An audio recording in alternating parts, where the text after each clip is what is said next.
आप सभी का मेरे इस चैनल में स्वागत है।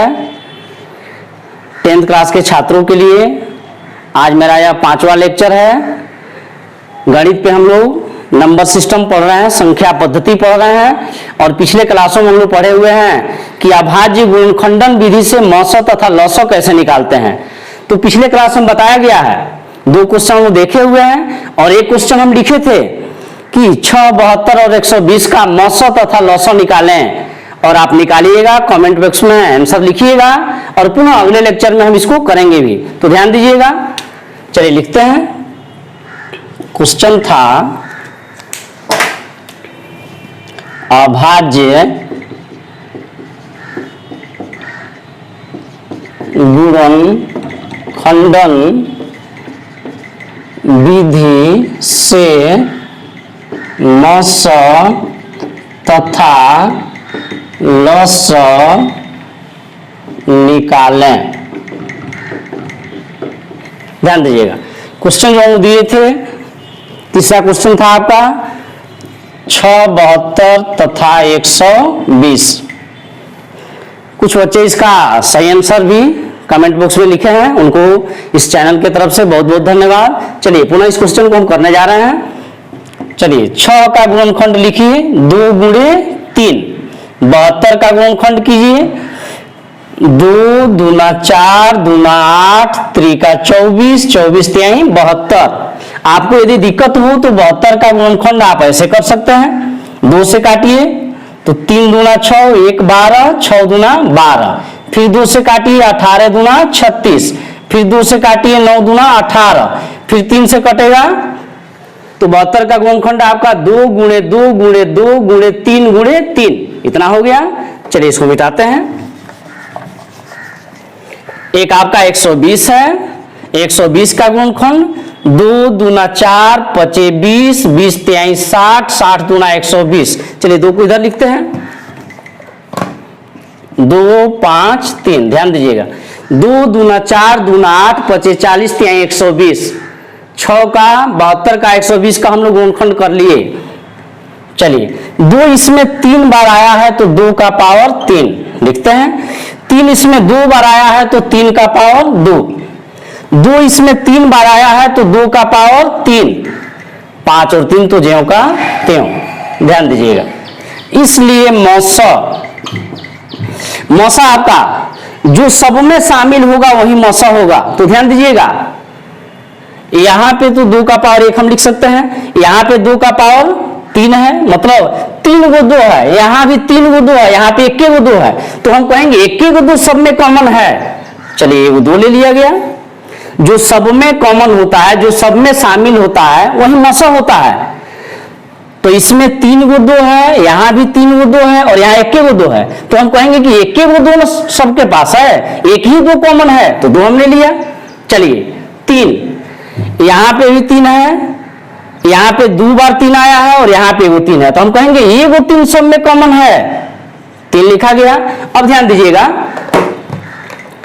5 यहां है लेकिन इसमें 5 नहीं है, बस इतना ही कॉमन है, तो 2 तिहाई 6, लौसा आपका 6 हुआ। लौसा देखते हैं, लौसा है सभी अभाज्य गुणनखंडों के सबसे बड़े घात का गुणनफल। सभी अभाज्य गुणनखंडों के सबसे बड़े घात का गुणनफल। तो ध्यान दीजिएगा, यहां पे 2 का पावर 3 है, यहां भी 2 का पावर 3 है, 2 का पावर 1 है, तो सबसे बड़ा पावर वाला क्या है, 2 का पावर 3, इसको हमने लिया। 3 भी आया है तो 3 का पावर यहां 1 है, 3 का पावर 2 है, यहां भी 3 का पावर 1 है, तो बड़ा वाला पावर यही है 3 का स्क्वायर। इसके बाद क्या आया है, 5 भी आया है, तो 5 भी ले लेंगे।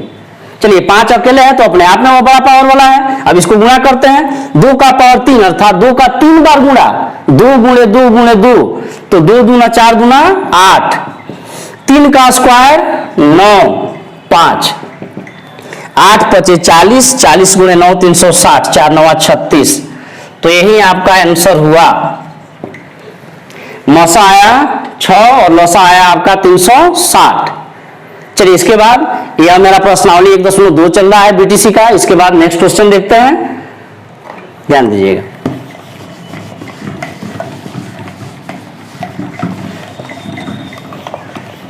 तो इस लॉसो मौसो से आपका 2 नंबर का सब्जेक्टिव क्वेश्चन एग्जाम में किया जाता है। चलिए पुनः क्वेश्चन देखते हैं।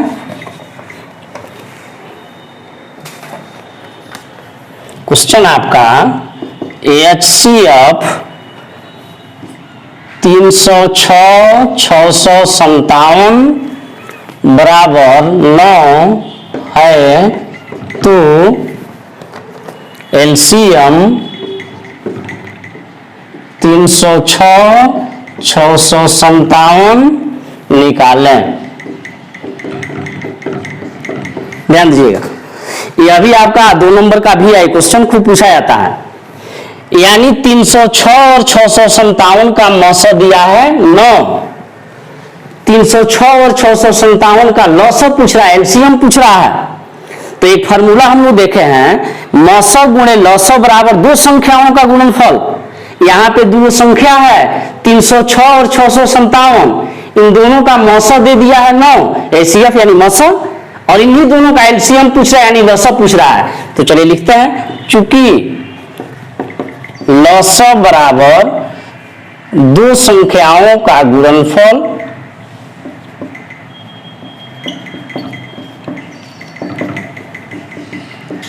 दो संख्याओं का गुणनफल बटा मौसब फार्मूला है। और इसी चीज को हम लिखे हैं लॉस ऑफ ए बी बराबर ए गुणे बी बटा मौस ऑफ ए बी। ए और बी 2 संख्या है, तो वही बात लॉसो बराबर 2 संख्याओं का गुणनफल बटा मौसो। तो 2 संख्या, एक आपका 306 है गुणे दूसरा आपका 657 है और मौसम कितना है 9। चलिए काटते हैं, 9 से कटेगा, 3 9 27, तो 30 में 27 निकल गया, 3 बचा, 3 6 36 हो गया, 4 9 36 पूरा कट गया। तो 34 गुणे 657, इसको गुणा कीजिएगा, जो भी आएगा वही आपका लसा होगा, आएगा आपका 22 33 8, यही आपका आंसर होगा 22 33 8। हमको उम्मीद है आपको समझ में आया होगा। इसके बाद चलिए नेक्स्ट क्वेश्चन करते हैं।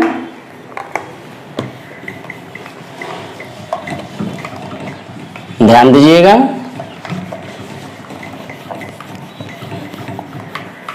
चलिए इसी प्रश्नावली से संबंधित या प्रश्न की क्या 6 के पावर n के अंत में 0 आ सकता है, आ सकता है जहां n एक प्राकृत संख्या है, जहां n एक प्राकृत संख्या है। ध्यान दीजिएगा, क्वेश्चन आपका है जांचे कि क्या 6 के पावर n के अंत में 0 आ सकता है जहां n एक प्राकृत संख्या है। क्वेश्चन को कहने का 3 तरीका है। इसके अलावा क्या कहता है, जांचे कि क्या 6 के पावर n का अंत 0 से हो सकता है जहां n एक प्राकृत संख्या है। और क्या कहता है, जांचे कि क्या 6 के पावर n के इकाई स्थान में 0 आ सकता है जहां n एक प्राकृत संख्या है। चलिए तो पहले हम यह देखते हैं, देखिए कोई भी ऐसा अंक लीजिए जिसके अंत में 0 है, 10 20 30, सपोज दैट आप 10 का गुणनखंड कीजिए, 10 का गुणनखंड करेंगे 2 गुणे 5। आप 20 का गुणनखंड कीजिए, 20 का गुणनखंड कीजिएगा 2 गुणे 5, कोई दिक्कत। आप 30 का गुणनखंड कीजिए, 30 का गुणनखंड कीजिएगा 2 3 6 5 30। अब देखिए किसी भी संख्या के अंत में 0 होने के लिए उसके गुणनखंड में 2 और 5 का होना एकदम अनिवार्य है। 2 और 5 का होना एकदम अनिवार्य है। यहां से दिख रहा है ना, आप कोई भी अंक ले लीजिए जिसके अंत में 0 हो, 40। अब इसका गुणनखंड कीजिए, 2 दूना 4 दूना 8 5 40, है ना। तो किसी भी संख्या के अंत में 0 होने के लिए उसके गुणनखंड में 2 और 5 का होना अनिवार्य है, जरूरी है। तो चलिए हम आगे बढ़ रहे हैं, इस क्वेश्चन को देखा जाए। ध्यान दीजिएगा, अब देखिए क्वेश्चन कहा जांचे कि क्या 6 के पावर n के अंत में शून्य आ सकता है, जहां n एक प्राकृत संख्या है, n आपका प्राकृत संख्या है, ध्यान दीजिएगा। चूंकि 6 का पावर n, अब पहली प्राकृत संख्या आप एक लीजिए, प्राकृत संख्या, गिनती की संख्या को प्राकृत संख्या कहते हैं। गिनती की संख्या 1 से शुरू होती है, 1 2 3 4 5 6 होती है ना, तो n आपका प्राकृत संख्या है, तो n के जगह में पहली प्राकृत संख्या लीजिए, हमने 1 लिया, 6 का पावर 1 यानी 6वें होगा, और इसका गुणनखंड 2 गुणे 3 होगा ना। चलिए अब n का मान 2 लीजिए यानी दूसरी प्राकृत संख्या, तो 6 का स्क्वायर हुआ 6 का स्क्वायर यानी 6 का 2 बार गुणा, कोई दिक्कत। अब इसका गुणनखंड कीजिए तो 2 गुणे 3 गुणे 2 गुणे 3 होगा ना। यानी यह दिख रहा है कि n का मान हम कुछ भी क्यों न ले लें, इसके गुणनखंड में हमेशा 2 और 3 ही आएगा। यह अलग की बात है कि n का मान जितना ही बड़ा होगा 2 और 3 की संख्या उतनी ही अधिक होगी, लेकिन हमेशा 2 और 3 ही ना आने जा रहा है। चलिए अब यहां से हम तर्क देंगे, ठीक ना, लिखेंगे। चूंकि 6 के पावर n के गुणनखंड में कौन कौन अंक आया है, 2 3 आया है, 2 3 आया है, तो हम लिखेंगे चूंकि 6 के पावर n के गुणनखंड में 2 तथा 3 है, 2 तथा 3 है। देखिए अभी देखे हम लोग किसी भी संख्या के अंत में शून्य होने के लिए उसके गुणनखंड में 2 5 का होना अनिवार्य है। यहाँ इसके गुणनखंड में 2 आया है, 5 नहीं आया है ना, तो लास्ट में हम लिखेंगे चूंकि इसके गुणनखंड में 5 शामिल नहीं है, अतः 6 के पावर n के अंत में शून्य नहीं आ सकता है। तो ध्यान दीजिएगा, चूंकि 6 के पावर n के गुणनखंड में 2 तथा 3 है, तथा अंकगणित के आधारभूत प्रमेय से इसका दूसरा गुणनखंड संभव भी नहीं है। चलिए लिख रहे हैं, तथा अंकगणित के आधारभूत प्रमेय से इसका दूसरा गुणनखंड संभव भी नहीं है, संभव भी नहीं है। देखिए अंकगणित का आधारभूत प्रमेय बताया गया है, प्रत्येक भाज्य संख्या को अभाज्य संख्याओं के गुणनफल के रूप में अद्वितीय रूप में व्यक्त किया जा सकता है। ध्यान दीजिएगा, कहने का अर्थ है 6 का गुणनखंड 2 गुणे 3 है ना, यह अपने आप में अद्वितीय है। अद्वितीय का अर्थ है इसके अलावा दूसरा नहीं हो सकता है, यह खुद एक ही गुणनखंड है। तो वही बताया जा रहा है, तथा अंकगणित के आधारभूत प्रमेय से इसका यानी किसका, 6 का पावर जो भी आया है, 6 का पावर 1 अर्थात 6 का स्क्वायर, तो अंकगणित के आधारभूत प्रमेय से इसका यानी 6 का समझिए दूसरा गुणनखंड संभव ही नहीं है। चलिए आगे लिखते हैं, चूंकि 6 के पावर n के अंत में शून्य होगा यदि इसके गुणनखंड में 5 शामिल हो, 5 शामिल हो, किंतु नहीं है। अरे 2 तो है ना, 5 चाहिए, 2 और 5 रहेगा तभी ना किसी भी संख्या के अंत में शून्य आएगा। तो 2 तो है, 5 नहीं है, तो वही लिखेंगे चूंकि 6 के पावर n के अंत में शून्य होगा यदि इसके गुणनखंड में 5 शामिल हो, किंतु नहीं है, किंतु नहीं है। आज जब नहीं है तो इसके अंत में शून्य नहीं आ सकता है, लिखेंगे इसलिए 6 के पावर n के अंत में शून्य नहीं आ सकता है। समझे? चलिए थोड़ा सा और देखते हैं। an आपका प्राकृत संख्या है, an के जगह में पहली प्राकृत संख्या 1 लिया गया, 6 का पावर 1 यानी 6, इसका गुणनखंड किया गया, इतना मिला। an के जगह में दूसरी प्राकृत संख्या लिया गया, 6 का स्क्वायर यानी 6 का 2 बार गुणा, इसका गुणनखंड किए, 6 का 2 तिहाई 6, 6 का 2 तिहाई 6। अब लिखे हैं चूंकि 6 के पावर n के गुणनखंड में 2 तथा 3 है, तथा अंकगणित के आधारभूत प्रमेय से इसका अर्थात 6 का स्क्वायर का 6 का इसके अलावा दूसरा गुणनखंड संभव ही नहीं है।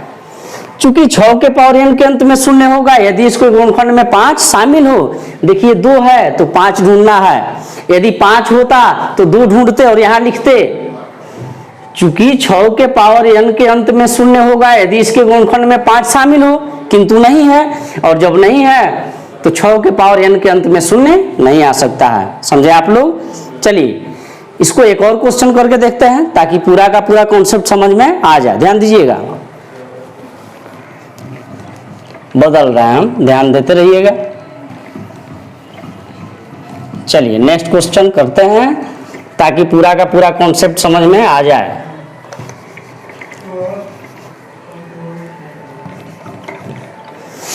चलिए नेक्स्ट क्वेश्चन, जांचे कि क्या 15 के पावर n के अंत में शून्य आ सकता है जहां n एक प्राकृत संख्या है। नेक्स्ट क्वेश्चन हो गया और इसी क्वेश्चन के साथ यह प्रश्नावली हम लोग का समाप्त हो जाएगा। ध्यान दीजिएगा, जांचे कि क्या 15 के पावर n के अंत में शून्य आ सकता है जहां n प्राकृत संख्या है। चलिए तो चूंकि 15 का पावर n क्या है जी? प्राकृत संख्या है। गिनती की संख्या को प्राकृत संख्या कहते हैं। गिनती की संख्या 1 से शुरू होती है तो n के जगह में पहली प्राकृत संख्या लीजिए 1। चलिए 15 का पावर 1 यानी 15 हुआ ना, और 15 का गुणनखंड 3 गुणे 5, कोई दिक्कत? चलिए अब n के जगह में दूसरी प्राकृत संख्या तो 1 2 लेंगे ना, अब इस बार 2 लेंगे। 15 का स्क्वायर यानी 15 का 2 बार गुणा, और 15 का गुणनखंड कीजिए 3 गुणे 5, 3 गुणे 5 होगा ना, ठीक। चलिए अब क्या तर्क देंगे, चूंकि 15 के पावर n के गुणनखंड में 3 तथा 5 है। देखिए इस बार क्या ढूंढना है, 2 और 5 का होना जरूरी है ना। इस बार 5 दिख रहा है, 5 दिख रहा है, इसका मतलब 2 नहीं है। तो लास्ट में फिर हम लिखेंगे 2 शामिल नहीं है, अतः इसके अंत में शून्य नहीं आ सकता है। नहीं, चलिए तो लिखेंगे चूंकि 15 के पावर n के गुणनखंड में 3 तथा 5 है ना, तथा अंकगणित के आधारभूत प्रमेय से, अंकगणित के मूलभूत प्रमेय से इसका दूसरा गुणनखंड संभव ही नहीं है। माने 15 का आप गुणनखंड कीजिएगा तो 3 गुणे 5 के अलावा कोई अन्य मिलेगा क्या? कोई दूसरा मिलेगा ही नहीं। यही अंकगणित का मूलभूत प्रमेय कहता है। चलिए, तथा अंकगणित के आधारभूत प्रमेय से इसका दूसरा गुणनखंड संभव ही नहीं है। यानी 15 का हम गुणनखंड करेंगे, 15 का पावर कुछ भी बना लें तो इसके गुणनखंड में हमेशा 3 और 5 ही आएगा। अब देखते हैं कब इसके अंत में शून्य होगा। चूंकि 15 के पावर n के अंत में शून्य होगा यदि इसके गुणनखंड में क्या शामिल हो जी? 2 शामिल हो। चूंकि 5 तो मेरा है, 2 शामिल हो, किंतु नहीं है, और जब नहीं है तो 15 के पावर n के अंत में शून्य नहीं आ सकता है। तो ध्यान दीजिएगा। इसी के साथ हमको उम्मीद है कि आपको पूरा का पूरा कॉन्सेप्ट समझ में आया होगा, और इसी के साथ इस वीडियो का समापन किया जाता है। आप हमारे इस चैनल से जुड़े रहें, क्रमबद्ध तरीके से पढ़ें, और जो कोई भी दिक्कत होता है, परेशानी होता है, उसको कमेंट बॉक्स में लिखें ताकि अगले वीडियो में हम उसके लिए एक अलग वीडियो लेके आएं और आपकी समस्या का निदान कर सकें। धन्यवाद।